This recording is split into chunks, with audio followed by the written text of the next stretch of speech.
উপস্থিত হযরত উলামায়ে কেরাম, মুরব্বিয়ানে কেরাম, কাছ এবং দূর থেকে আগত মুসল্লিয়ানে কেরাম, আল্লাহ প্রেমিক, নবী প্রেমিক, সর্বগুণা মুসলমান ভাই ও বোনেরা, পর্দানিশীন শ্রদ্ধেয় মা বোনেরা, মহান রব্বুল আলামিনের দরবারে অসংখ্য লাখ কোটি শুকরিয়া আদায় করছি যে আল্লাহ তাআলা আমাদের সকলকে আজ পবিত্র জুমার দিন, দোয়া কবুলের দিন, আল্লাহর ঘর মসজিদে আসবার, বসবার, জিকির আজকার করবার তৌফিক দান করেছেন। মহাব্বতে সকলে বলি, এক আওয়াজে, এক সুরে, একসাথে বলি আলহামদুলিল্লাহ। লক্ষ কোটি দরুদ সালাম ওই নবীজির দরুদে কদম মোবারকে, যে নবীজির দরুদে কদম মোবারকের সালাম সালাম শুধু এখন নয়, পৃথিবীর আদি থেকে অন্ত পর্যন্ত আমার নবীজির কদম মোবারকে সালাত এবং সালাত পৌঁছাতে হবে। হুকুম কার? হুকুম কার? আর মুহাম্মদ হুকুম কার? আল্লাহ তাআলা হুকুম করেছেন নবীজির উপরে দরুদ সালাম পৌঁছাতে হবে।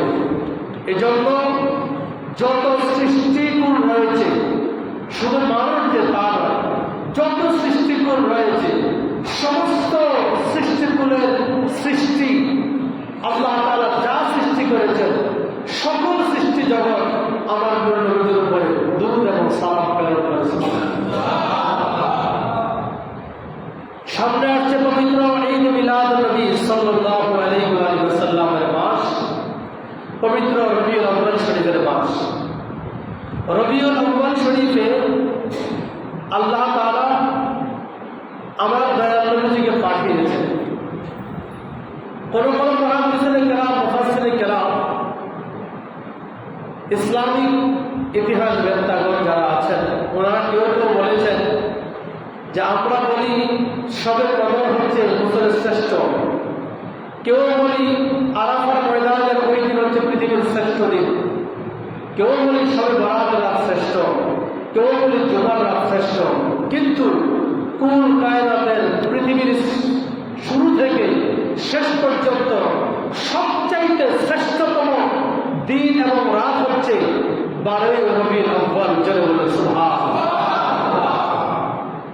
রবিউল আউয়াল শরীফে যেই 12 তারিখ সুবহে সাদিকে আমার আপনার দয়াল নবী পৃথিবীতে আগমন করেছেন, ওই দিন হচ্ছে পৃথিবীর একেবারে আদম সফিউল্লাহ আগে যখন আল্লাহ তাআলা সৃষ্টি করবেন চিন্তা করেছেন, ওই সময় থেকে কিয়ামত পর্যন্ত যত হাজার লক্ষ কোটি দিবস এবং রজনী হচ্ছে, তার মধ্যে শ্রেষ্ঠ দিন এবং রাত হচ্ছে 12 রবিউল আউয়াল, যারা বলে সুবহানাল্লাহ।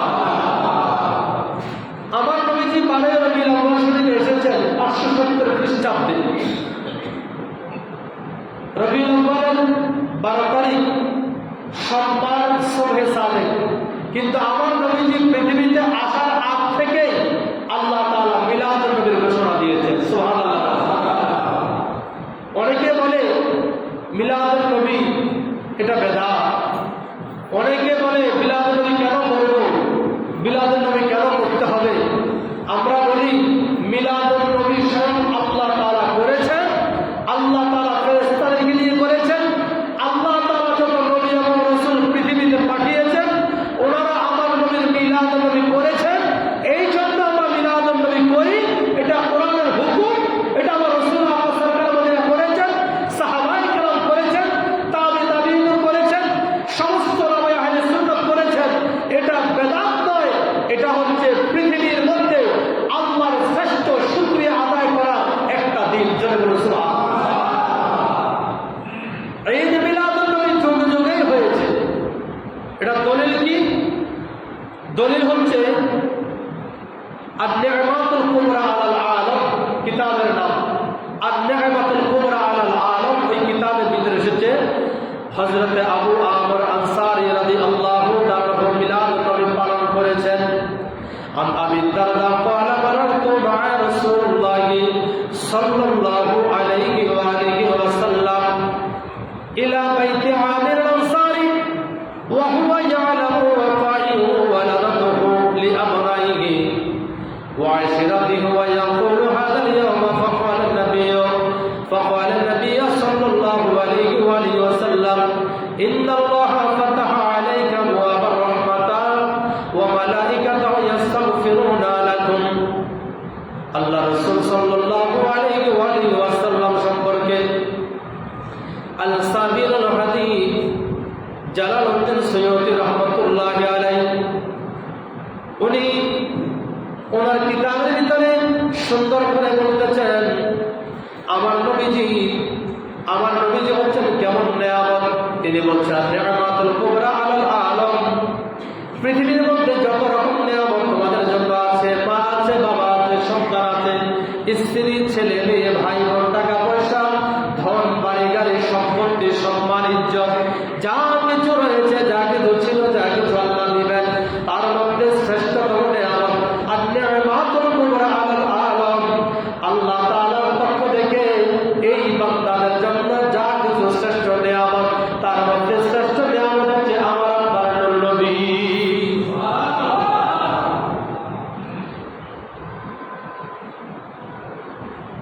হযরত আবু আমর আনসারী রাদিয়াল্লাহু তাআলা তিনি বলেন, আমি আমার নবী রাসূল আল্লাহ সরকার মদিনার সাথে একদিন ছিলাম। হযরত আবু দারদা রাদিয়াল্লাহু তাআলা তিনি ছিলেন। তিনি বলছেন ক্বালা মারারতু মা রাসূলুল্লাহ সাল্লাল্লাহু আলাইহি ওয়াসাল্লাম। হযরত আবু দারদা রাদিয়াল্লাহু তাআলা তিনি বলেন, আমি আবু আমর আনসারী রাদিয়াল্লাহু তাআলার ঘরে একটা মিলাদ অবস্থা আপনাদেরকে বলছি। সাহাবায়ে কেরামদের যুগে মিলাদুন নবী পালন হয়েছে। কেমন করে পালন হয়েছে? আল্লাহ রাসূলের সাথে আমি রাস্তা পার হচ্ছি, রাস্তা যখন হাঁটতেছি ওই সময় আল্লাহ রাসূল সাল্লাল্লাহু আলাইহি সাল্লাম তিনি নিজের ঘরে না গিয়ে ইলা বাইতি আমির আনসারী হযরত আবু আমর আনসারী রাদিয়াল্লাহু তাআলার ঘরের দিকে ছুটলেন। ছুটার পরে তিনি আস্তে করে চুপিসারে চাচ্ছেন, ওয়া হুয়া ইয়ালামু ওয়াকাইহু ওয়ালাদাতুহু লিআবনাইহি। তিনি কি করলেন? আবু আমর আনসারী ওনার স্ত্রীকে ডাকলেন, ওনার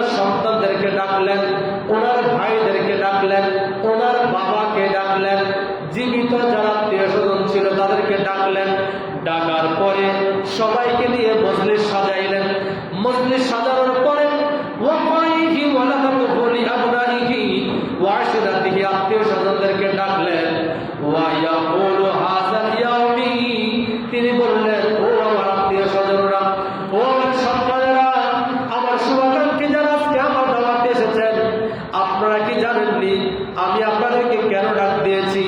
কেউ বলছে না আমরা তো জানি না আজকের দিন কেন আপনি ডাক দিয়েছেন। বা আজকের দিন হচ্ছে আজকের দিন হচ্ছে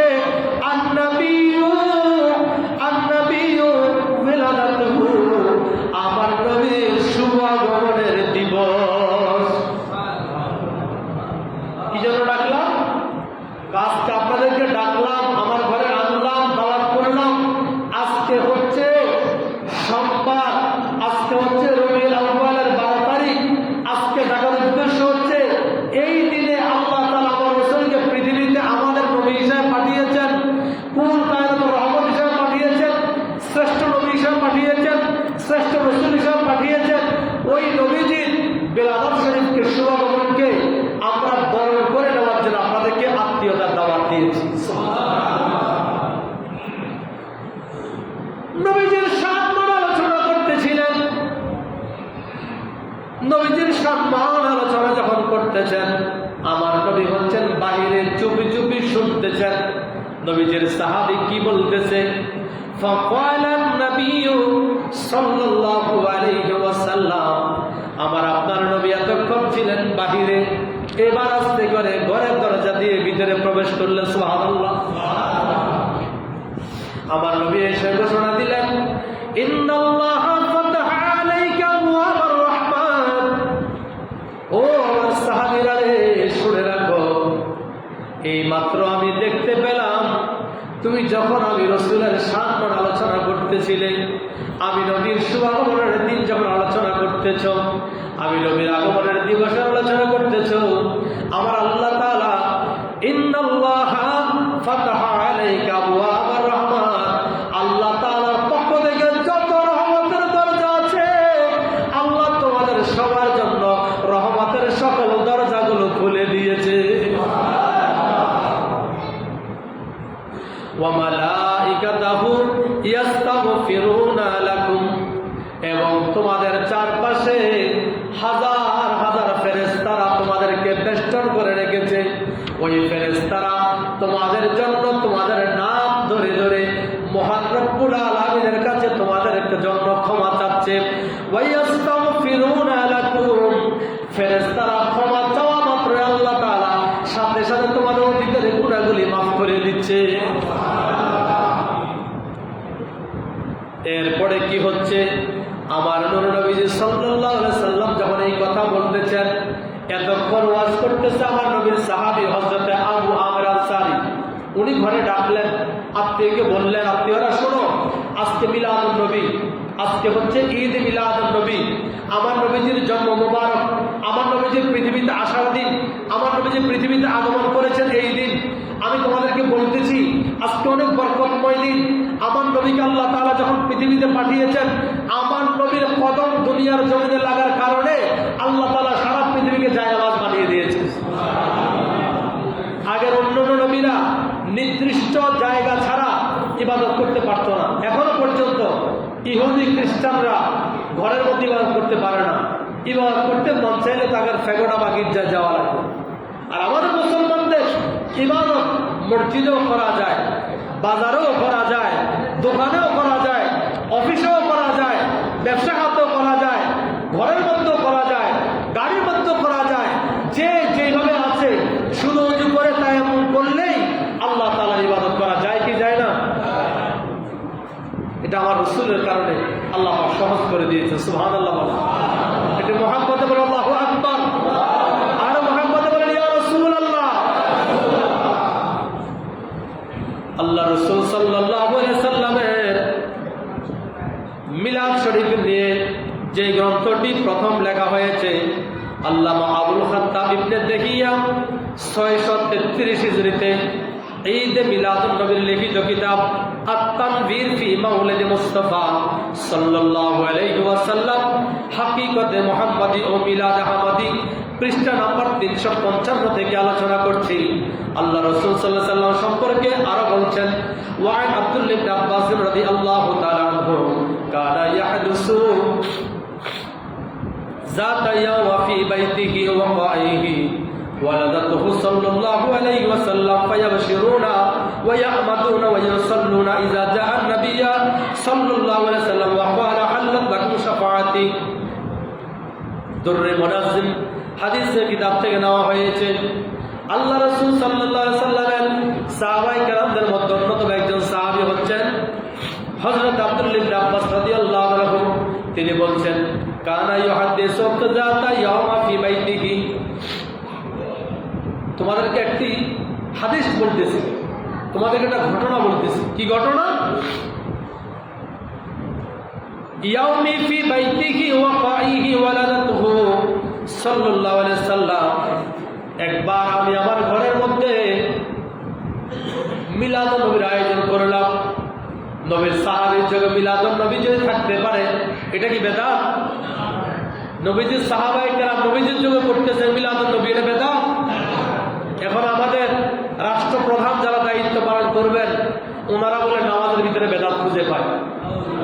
ওনারা বলতেছে সমাজের বেদাতে ভর্তি হয়ে গেছে, অথচ এটা উনি বলে না যে বেদাত বেদাত ফতোয়া দিতে দিতে অনেক সুন্নাত আজকে বাদ হয়ে যাচ্ছে। মাননীয় সেনা প্রধান, ওনাকে আমরা রেসপেক্ট করি, সম্মান করি, সম্মানের জায়গা থেকে ওনাকে বলছি আপনার দায়িত্ব সেনা প্রধান, আপনার দায়িত্ব সৈনিক চালানো, আপনার দায়িত্ব রাষ্ট্রের সংহতি বজায় রাখা, রাষ্ট্রের শৃঙ্খলা বজায় রাখা। আপনার দায়িত্ব ফতোয়া দেওয়া নয়। উনি কি ফতোয়া দিতে পারবে? ফতোয়া দিতে পারবে? উনি বলে নামাজের ভিতরে বেদাত খুঁজে পায়। ওনার মধ্যে একজন রাষ্ট্রপ্রধান, রাষ্ট্র সেনা প্রধান যদি এগুলো বলে, এগুলা মানায় ওরা মাকে? উনি কি কোনো গোষ্ঠীর, কোন এক শ্রেণীর? উনি হিন্দু, মুসলিম, বৌদ্ধ, খ্রিস্টান সকল জাতির জন্য সেনা প্রধান, ঠিক কিনা? কথা বলে ঠিক কিনা? উনি কি মুসলমান সুন্নিদের? উনি কি লামাজাবিদের? উনি কি খারেজিদের, কওমিদের, জামাতিদের? উনি যদি কোনো এজেন্ডা বাস্তবায়ন করতে চায়, তাহলে বুঝতে হবে উনি ওনার শপথের সাথে উনি শপথ ভঙ্গ করতেছেন। যেই শপথ করে উনি দায়িত্ব নিয়েছেন, ওই শপথকে উনি লাথি মারতেছেন, ঠিক কিনা? সেনাপ্রধানকে বলবো রাষ্ট্রের আইন আগে জানুন। হাইকোর্ট থেকে রিট করা হয়েছে, হাইকোর্ট থেকে রিট করা হয়েছে, হাইকোর্ট থেকে রেজলিউশন করা হয়েছে যে সেই ব্যক্তি বাংলাদেশের জমিনে ফতোয়া দিতে পারবে না। ফতোয়া দিতে হলে লাইসেন্সধারী মুফতি হতে হবে। লাইসেন্সধারী কি হতে হবে? রাষ্ট্রপ্রধানের দায়িত্ব থেকে আপনারা যদি বলেন নামাজে বেদাত খুঁজে পান, তো আপনি যদি এই কথা বলেন তাহলে বোঝা গেল আপনার সেনাবাহিনীর ভিতরে অনতিবিলম্বে যারা RCS, এটা কি বলা হয়, রিলিজিয়াস টিচার, আরটি, রিলিজিয়াস টিচারের দায়িত্বে যারা আছে, আমরা বুঝতে বাকি নাই এরা কোনো এজেন্ডা বাস্তবায়ন করার জন্য, এরা কারো না কারো সম্প্রীতি বজায় রাখার জন্য, এরা হয় লামাযাবি, হয় আহলে হাদিসের, অথবা জামাত ইসলামের থেকে কাউকে নিয়োগ করে আপনি এজেন্ডা বাস্তবায়ন করতে চান। যদি আগামী 24 ঘন্টার ভিতরে সেনাপ্রধান সশরীরে এসে ক্ষমা না চায়, ওই রকম সেনাপ্রধানকে বহিষ্কার করতে হবে। ওই রকম সেনাপ্রধান বাংলাদেশে থাকলে কখনো শান্তি আসবে না। কারণ একজন সেনাপ্রধান উনি কোনো গোষ্ঠীর নয়, উনি তামাম বাংলাদেশের জন্য। উনি আমার মুসলমানের জন্য তা নয়, মুসলমান, হিন্দু, বৌদ্ধ, খ্রিস্টান, চাকমা, আর্য, গির্জ, শির্জ, যত রকম জাতি আছে এই বাংলাদেশে বসবাস করে, সবার জন্য সেনাপ্রধান। অতএব আমি বলি না যে আপনি আমার পক্ষে রায় দেন, আমি বলি না আপনি আমার এজেন্ডা বাস্তবায়ন করেন, আমি বলি না আপনি কোনো এক মাসলকের এজেন্ডা বাস্তবায়ন করেন। আপনাকে ফতোয়া দেওয়ার জন্য ওখানে বসানো হয় নাই। স্টেট কার্ড সহজ কথা, আপনি অনতিবিলম্বে 24 ঘন্টার ভিতরে আপনি এসে ক্ষমা চান, নতুবা বাংলাদেশের প্রধানমন্ত্রীকে বিনীতভাবে আরজ করব, রাষ্ট্রপতি মহোদয়কে আরজ করব, অনতিবিলম্বেই এই সেনাপ্রধানকে দায়িত্ব থেকে বহিষ্কার করেন। আমরা ছোট জায়গায় ছোট মসজিদ থেকে বলছি, আপনি মনে করেন না ছোট জায়গা থেকে বলছে, যে কোনো সময় বিস্ফোরকের মতো বড় জায়গা আপনার জন্য সমালোচনা হতে পারে। আমরা আপনার শুভাকাঙ্ক্ষী, আপনার ভালোটা চাই। আমরা বলি আমরা ছোট মানুষ, আমরা আরাধনা করতেছি, আমরা আপনাকে শুভাকাঙ্ক্ষী হিসাবে বলছি, আপনি ক্ষমা চেয়ে নেন যে আমার এই ফতোয়া দেওয়া ঠিক হয় নাই। উনি নামাজে বেদাত খুঁজে পায়, অথচ নামাজে বেদাত বেদাত বলতে বলতে সুন্নাত বাদ হয়ে যাচ্ছে। মানুষ তাসাউফ করে সালাম ফিরে ফেলতেছে, দুরূদ শরীফ পড়ে না। অনেক অনেক ইমামের পিছনে নামাজ পড়তে গেলে দেখা যায় আমরা তাসাউফ করে শেষ করতে পারি না, সালাম ফিরে ফেলে। বোঝা যাচ্ছে উনি তাসাউফ করছে, দুরূদ শরীফ পড়ে নাই। দুরূদ শরীফ পড়লে দোয়া মাসুরা পড়ে নাই। কথা বলে ঠিক কিনা? তাহলে কি সুন্নত বাদ হচ্ছে না বেদাত? কি বাদ হচ্ছে? সুন্নত বাদ হয়ে যাচ্ছে। অনেক অনেক জায়গায় নামাজ ইমামতি যারা করেন, ওনারা তাড়াহুড়া করে ইমামতি করেন। তাড়াহুড়া করে কি ইমামতি করা যাবে? নামাজের তারতিব হচ্ছে ধারাবাহিকভাবে, খুব আস্তেও নয়, খুব জোরেও নয়, মধ্যম পন্থা নামাজ পড়তে হবে। এটা হচ্ছে সুন্নত। আজকে নামাজের সুন্নত পন্থা হারিয়ে যাচ্ছে। কথা বলেন, কথা বলেন না? আপনি এগুলো নিয়ে কথা বলবেন, তারপর আমি বলবো, আপনি বলবেন না। আপনার বলা নয়, এটা আমরা বলবো। সারা বাংলাদেশের ওলামায়ে আহলে হক, ওলামায়ে আহলে সুন্নাত যারা, তারা বলবে। যারা লাইসেন্সদারি মুফতি তারা বলবে। এটা আপনার জন্য নয়। আমি তো আপনার বিষয় নাক গলাতে যাই না। আপনি কোনো কোরআন হাদিসের দলিল দিচ্ছেন, ফতোয়া দিচ্ছেন। অতএব আমরা আপনার শুভাকাঙ্ক্ষী হিসাবে বলছি, আপনি অনতি বিলম্বে জাতির কাছে ক্ষমা চান। আর যদি না ক্ষমা চান, আপনি আপনার গাদ্দারির জায়গায় থাকেন, তাহলে বলবো মাননীয় রাষ্ট্রপতি, মাননীয় প্রধানমন্ত্রীকে বলবো অনতি বিলম্বে এইরকম সেনাপ্রধানকে বহিষ্কার করতে হবে। কারণ যিনি ইসলামের কিছু ছোটখাটো জিনিস জানে, কয়েকটা কিতাবাদি পড়ে উনি যদি মুফতি হয়ে যেতে পারে, উনি কিন্তু আপনাদেরকে গদির থেকে নামাই দিতে দেরি করবে না।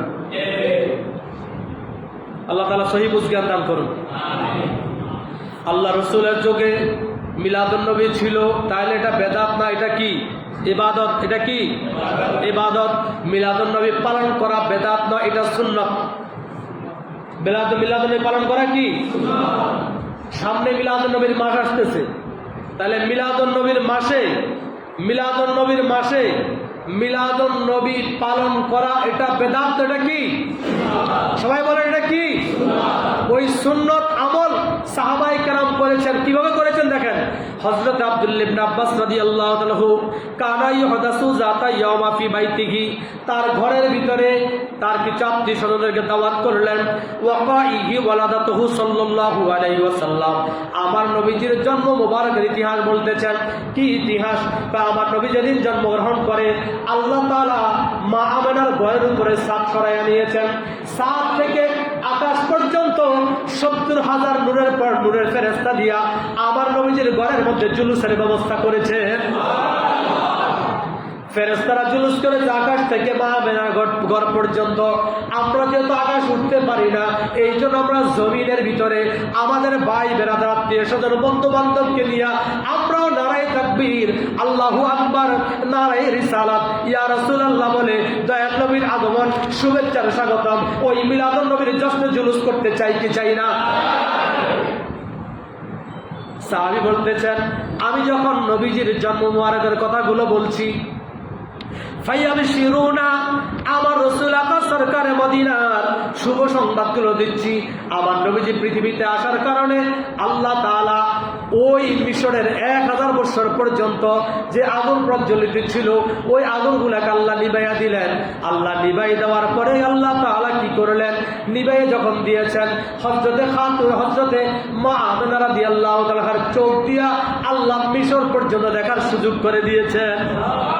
শুধু তাই নয়, জুলুসের মধ্যে আমরা পতাকা হাতে নেই, পেস্টুন হাতে নেই, নেই কি নেই না? কি জন্য নেই? আল্লাহ তাআলা আমার দয়াল নবীজিকে পৃথিবীতে যখন আগমন করাবেন, ওই দিন সারা পৃথিবীতে 3টা বিশাল পতাকা দিয়েছেন। একটা খানায় কাবার উপরে, একটা দিয়েছেন মাশরিকে, একটা দিয়েছেন মাগরিবে, একটা দিয়েছেন পশ্চিম এলাকায় যেখানে সূর্য উদয় হয়, আরেকটা দিয়েছেন যেখানে সূর্য অস্ত যায়। 3 জায়গায় 3টা পতাকা দিয়েছেন। আমার দয়াল নবীজির মায়ের চোখের যদি আল্লাহ পাক এত পরিমাণে বৃদ্ধি করে দিয়েছেন, আল্লাহ রাসূলের মা জননী 3টা পতাকাই দেখেছেন। এই জন্য জুলুসের মধ্যে পতাকা দেওয়া সুন্নত। সুবহানাল্লাহ বলেন। এমনি এমনি কাজগুলো আসে নাই। এখন না বলতে বলতে অনেকে দুঃসাহস করতেছে, অনেকেই বলতেছে মনে হয় আসলে এটা বেদাত, আসলে বেদাত নয়। এই জন্য বেদাতের খোলাসা করতেছি, এটা বেদাত না। মিলাদুন নবী না পালন করা বেদাত, পালন করা হচ্ছে সুন্নাত। না পালন করা কি? না পালন করা কি? রাষ্ট্রীয়ভাবে মিলাদুন নবীর ছুটি নেয়, রাষ্ট্রীয়ভাবে মিলাদুন নবীর ছুটি হয়, রাষ্ট্রীয়ভাবে মিলাদুন নবী পালিত হয়।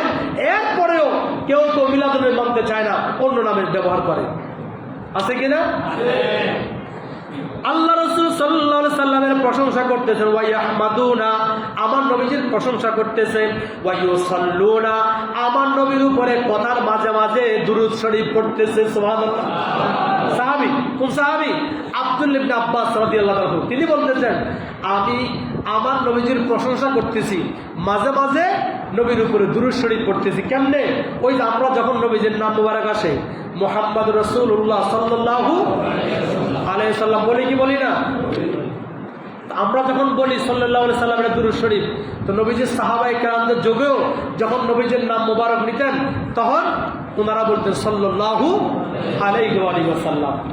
এই ধরনের দুরূদ শরীফ পড়তেন। ইযা জাআন নাবিয়্যু সাল্লাল্লাহু আলাইহি ওয়াসাল্লাম, আব্দুল্লাহ ইবনে আব্বাসের ঘরে আমার নবী আসলেন মেহমান হিসাবে। সুবহানাল্লাহ। আরো জোরে বলুন সুবহানাল্লাহ। নবী আমার আসলেন, ওয়াকালা, আমার নবী বললেন, হাল্লাত লাকুম শাফাআতি, আজকে যারা মিলাদুন নবীর এই মাহফিলে উপস্থিত হয়েছ, ও আমার সাহাবীরা, ঘোষণা করতেছি, হাসরের ময়দানের দিন, যেদিন তোমার বাবা মা তোমাকে চিনবে না, তোমার স্ত্রী স্বামী স্ত্রী কেউ কাউকে চিনবে না, সন্তান তার বাবা মাকে চিনবে না, বাবা মা তার সন্তানকে চিনবে না, আপনজনকে চিনবে না, আমি তোমাদেরকে আজকের এই বৈঠকে গ্যারান্টি দিয়ে দিলাম, ওয়াকালা হাল্লাত লাকুম শাফাআতি, আমি নবী হাসরের ময়দানে তোমাদেরকে সুপারিশ করে, শাফাআত করে করে জান্নাতে পৌঁছায়া দিব। নবীর মিলাদুন নবী করলে যদি জান্নাতে যাওয়া যায়, আমার নবীর সুপারিশ পাওয়ার গ্যারান্টি পাওয়া যায়, ওই মিলাদুন নবী করতে চাই কি চাই না? মিলাদুন নবী পালন করা দরকার আছে কিনা? শুধু কি মসজিদে হবে আর কোথাও হবে না? ঘরে ঘরে দিবেন মিলাদুন নবী, বাড়িতে বাড়িতে দিবেন মিলাদুন নবী, গ্রামে গ্রামে দিবেন মিলাদুন নবী, পাড়ায় পাড়া দিবেন মিলাদুন নবী, ব্লকে ব্লকে মিলাদুন নবী দিবেন। আমার নবীর চাইতে উত্তম শ্রেষ্ঠ নিয়ামত কিছু হতে পারে? বেদাত বেদাত বেদাতের দলিল দিতেছে, এটা বেদাত না সুন্নাত? দেখো,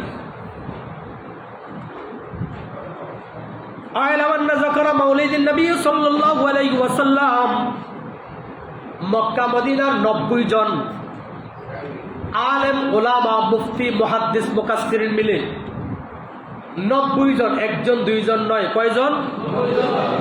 1286 হিজরিতে, গত 100 বছর 200 বছর আগের কথা, এখন চলে 1448, তাহলে 1286 হিজরি, প্রায় 150 বছর, 150 বছরের আগে। তোমরা যে বেদাত বেদাত বলবো, 150 বছর আগে ওটার ফতোয়া দিছে। কত কি দিয়েছে? আ'লাম আন্না যাকারা মিলা মাউলিদিন নবী সাল্লাল্লাহু আলাইহি ওয়াসাল্লাম জামিআ মানাকাবাতা ওয়া হাদারা সামাইয়া সুন্নাত রুইয়া। শুনে রাখো, আন্না যাকারা মাউলিদিন নবী সাল্লাল্লাহু আলাইহি ওয়াসাল্লাম, আমার নবীজির মিলাদুন নবীর স্মরণ করলে, আমার নবীজির মিলাদুন নবী পালন করলে, জামিউ মানাকাবাহু ওয়া হাদুরা সামাইহি সুন্নাতান, যদি আমার নবীজির নাম মুবারক শুনে প্রশংসা করে, নবীজির মিলাদ নবীর আলোচনা করে, নবীজির মিলাদ নবী গিয়ে নাতে শরীফ গায়, সামা গায়, নাতে রসুল গায়, শান গায়, মানকাবাত করে, ওই জিনিসগুলা যদি কেউ করে, রবিয়া আন্না হাসানানা, আমরা সবাই মিলে বলছি এটা হচ্ছে উত্তম কাজ। কি কাজ? মিলাদ নবীতে আমরা কি করি? নবীজির প্রশংসা করি, নাতে রসুল গাই, কোরআন তেলাওয়াত করি, হামদে বাড়ি পড়ি, নবীজির প্রশংসা করি এবং নবীজির সাহাবায়ে কেরামদের প্রশংসা করি। আল্লাহ যে মিলাদুন নবী করেছেন সেই কথা বলি, আল্লাহ তার ফেরেশতাদেরকে মিলাদুন নবী করেছেন সেই কথা বলি, আল্লাহর নবীর সময় সাহাবায়ে কেরাম করেছেন সেই কথা বলছি। এই যে কথাগুলো বলি, নাত শরীফ গাই, গজল গাই, নাত রাসূল গাই, এটা এখনকার কথা নয়, বলছে এটা হচ্ছে উত্তম কাজ। সুবহানাল্লাহ। ইয়াফাখিরু ফিমা মির রাসূলিল্লাহি সাল্লাল্লাহু আলাইহি সাল্লাম বিহযরাতিহি ওয়ান নাস ইয়াতামুনা লিসামাইহি। হারামাইন শরীফাইনের মধ্যে ওনারা বলতেছেন, যদি কেউ উপস্থিত মানুষকে নিয়ে উপস্থিত দেখেন, ওনারা জানেন এই যে ভার্চুয়াল অনেক প্রোগ্রাম হয়, ভার্চুয়াল প্রোগ্রাম বুঝেন তো, এক জায়গায় ইউটিউবে চলতেছে বড় প্রজেক্টরে খেলা দেখছেন না?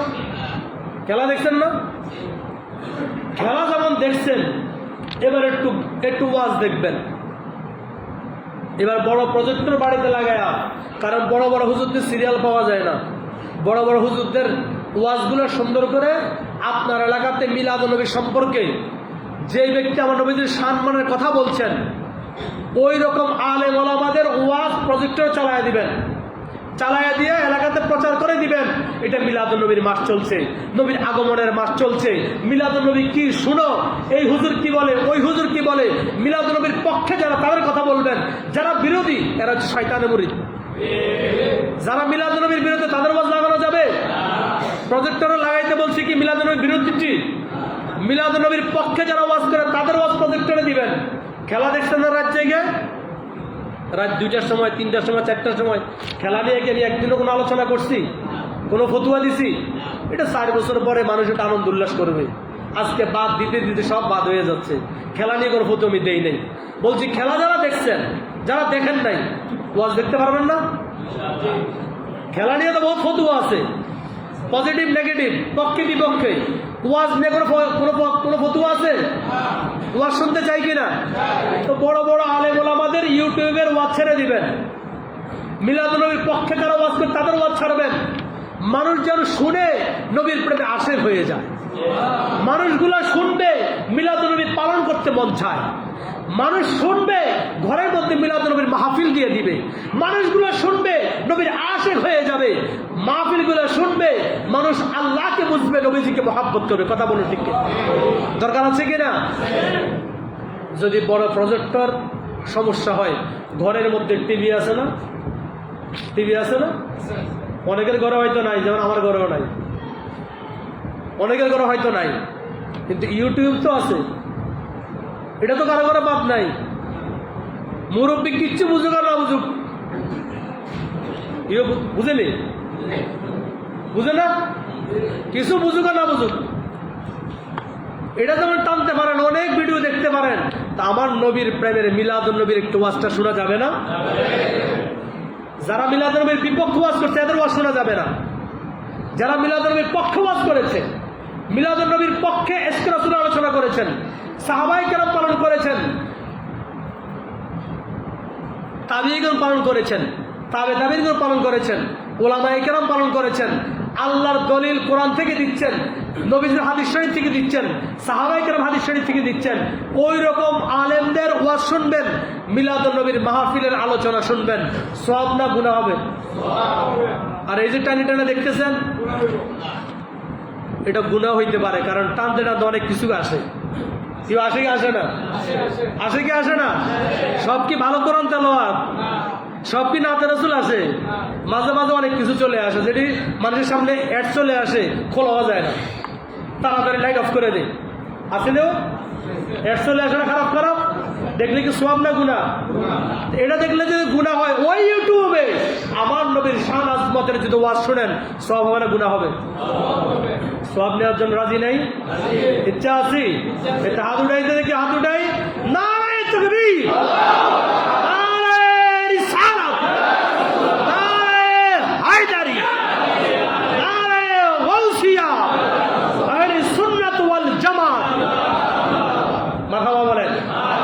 নবীর পক্ষে থাকবেন, নবী আমার আপনার পক্ষে থাকবে। নবীর বিরুদ্ধে যাবেন, যেদিন কেউ আপনাকে চিনবে না, ওই মৌলবী সবাই চিনবে না, সেদিন আমার নবী বলবে, যা, দুনিয়াতে আমার বহুত অপমান অপদস্থ করেছিস, অনেক খারাপ কথা মানুষের কানে কানে দিয়েছিস, যা, দূর হয়ে যা শয়তানের দল। আর যারা আশিক রাসূল থাকবে, নবীর প্রেমিক থাকবে, তাদেরকে আমার রাসূল বলবে, তোর আজকে কেউ দরকার নাই, আমি নবী তোর জন্য যথেষ্ট।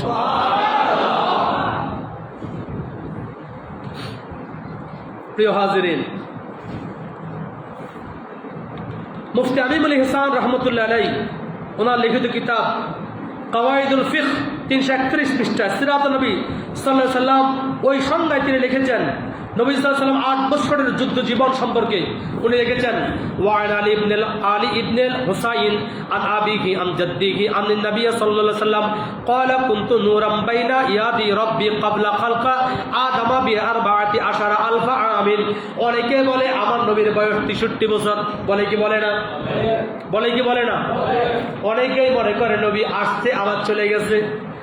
হযরত হুসাইন রাদিয়াল্লাহু তাআলার হাদিস শরীফ, উনি বলছেন, আমি আমার বাবা থেকে, আমার বাবা আমার দাদা থেকে বর্ণনা করেছেন, আনিন নবী সাল্লাল্লাহু আলাইহি ওয়াসাল্লাম আমার নবী থেকে বর্ণনা করেছেন, ক্বালা কুনতু নূরান, আমার নবীজি বলেছেন, নূরাম বাইনা ইয়াদাই রাব্বি ক্বাবলা খালকা, আমার নবী সমস্ত সৃষ্টির পূর্বে আমার আল্লাহ আমার আপনার নবীর নূর মুবারককে সৃষ্টি করেছে।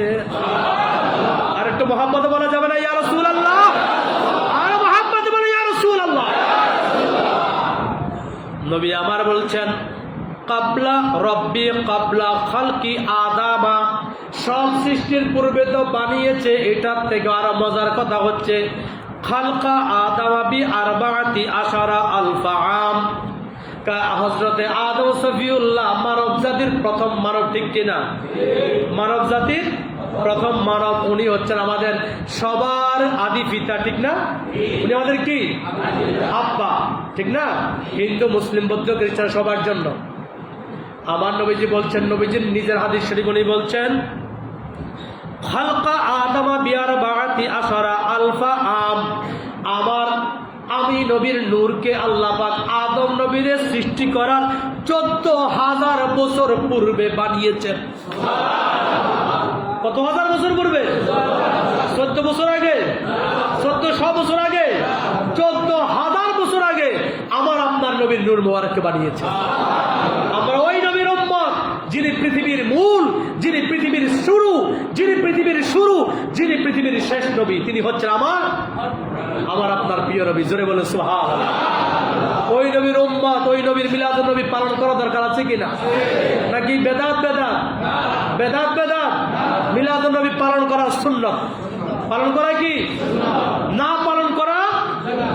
মনে রাখবেন, যদি কেউ বলে মিলাদুন নবী পালন করা বেদাত, বলবেন না পালন করা হচ্ছে বেদাত। না পালন করা কি? না পালন করা হচ্ছে গোস্তাখি। আমার নবীকে ছোট করা, নবীকে অপদস্থ করা। নবীর যুগে নবী সাহাবীরা যদি করতে পারে, নবীর পরে যদি সাহাবীদের যুগের পরে তাবিরা করতে পারে, তাবির যুগের পরে তাবিরা করতে পারে, তো আমার আপনার যুগে আমরাও নবীর মিলাদ নবী করা দরকার আছে কিনা? আল্লাহ পাক আমাদের সকলকে বোঝার তৌফিক দান করুন। প্রিয় উপস্থিতি, আপনাদেরকে আরেকটি দাওয়াত দিচ্ছি, সেটা হচ্ছে আগস্ট মাস চলছে। আগস্ট মাস এবং সেপ্টেম্বর মাসে 2027 সালের হজের প্রাক নিবন্ধন চলতেছে। আপনারা হয়তো অনেকে জানেন, হয়তো অনেকে জানেন না। 2027 সালে যারা হজ করবেন তাদের প্রাক নিবন্ধন চলতেছে গত মাস থেকে শুরু হয়ে এই মাস এবং আগামী মাসের 26 তারিখ পর্যন্ত। তো সেজন্য আপনারা চেষ্টা করবেন, যাদের উপর আল্লাহ হজ ফরজ করেছেন, যার যেখান থেকে যেতে ভালো লাগে সেই এজেন্সি থেকে যান, অসুবিধা নাই। যার সাথে যেতে ভালো লাগে সেখান থেকে যান। তবে যেহেতু আমিও খেদমত করি, আমি আপনাকে বলবো না আপনি আমার সাথে আসেন। চেষ্টা করবো আপনারা যদি যান, আপনাদেরকে উত্তমভাবে সেবা দেওয়ার জন্য। হজের ফরজ, ওয়াজিব, সুন্নত, নফল, মুস্তাহাসান উত্তম কাজগুলো কিভাবে করলে হজ কবুল হয় আল্লাহর দরবারে, আমি চেষ্টা করবো ওইভাবে আপনাদেরকে হজের কার্যক্রমগুলো পালন করার জন্য। যেহেতু আমরা এই লাইন থেকে পড়াশোনা করেছি, এই লাইনে আছি, এই লাইন সম্পর্কে আমাদের ভালো জানা আছে। এখন অনেকেই মুআল্লিমের দায়িত্ব নিয়ে মাদ্রাসা জীবনেও পড়ে নাই, সেই কয়েকবার হজ বা উমরা করে এসে সে মুআল্লিম হয়ে গেছে। হয়তো আপনাকে বলবে যে আমার সাথে আসেন, আপনি যাবেন, কিন্তু দেখবেন যে উনি সূরা কারাতে ঠিক মতো পারে না, উনি দোয়াগুলো পারে না, তাহলে আপনিও বিপদে। ওই এক ইমাম সাহেবের মতো, ও তোরও খাইছি, তোর ইমামতিও খাইছি, আল্লাহু আকবার। তাহলে আপনার হজও যাবে আর ওনার ব্যবসা উনি করে নেবে। আর আমরা চেষ্টা করব ব্যবসা করলেও আপনার হজটা যেভাবে সহি শুদ্ধ হয়, কবুল করা মালিককে, কবুলদারি করাইতে পারবো না, পারবো, তবে সহি শুদ্ধ যেভাবে হয়, কোনো একটা ফরজ যেন ছুটে না যায়, ওয়াজিব যেন ছুটে না যায়, সুন্নত যেন ছুটে না যায়। হজের ভিতরে সুন্নত, মুস্তাহাব আমল করানো গুরুত্বপূর্ণ, কোনো কাজ ছেড়ে দেওয়া যায় না। ওই কাজগুলো চেষ্টা করব পরিপূর্ণভাবে পালন করিয়ে দেওয়ার জন্য। আল্লাহ তাআলা যাদেরকে হজ ফরজ করেছেন অনতিবিলম্বে চেষ্টা করবেন হজের প্রাক নিবন্ধন করার জন্য। যে যেখান থেকে করতে চান সেখান থেকে যান, কোনো দাবি নেই, কোনো আফসোস নেই, তবে আপনার হজটা যেন সহিভাবে হয়। আল্লাহ তাআলা আমাদের সকলকে আমল করা এবং বুঝার তৌফিক দান করুন। সকলে 4 রাকাত কাবলাল জুমা নামাজ পড়ে।